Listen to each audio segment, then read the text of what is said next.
This is the Lone Crater YouTube. We hope this video helps. You start by confirming you have admin rights so you can quit and change settings. Open Finder, go to Applications, Utilities, and launch Activity Monitor. Once Activity Monitor is open, type Chrome in the search field and identify processes labeled Chrome Helper or Chrome Renderer. Make sure you note which tabs or extensions correlate with high CPU usage before quitting processes so you don't lose work unexpectedly. You will quit the offending processes first. Select a Chrome Helper entry and click the X to quit. Use Force Quit only if it doesn't end.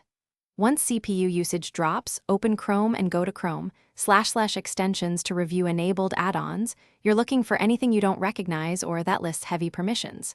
Disable an extension, then test performance. If disabling helps, remove it. This stops Chrome Helper from respawning due to the same extension. You should tighten site and plugin permissions next. Open Chrome Settings, choose Privacy and Security, then Site Settings. Set plugins like Flash or Automatic Media Playback to ask first or block, and restrict JavaScript for problematic sites. Once configured, restart Chrome and monitor Activity Monitor. This prevents helper processes from launching automatically. If Chrome still behaves poorly after removing extensions and changing permissions, reset Chrome settings or reinstall.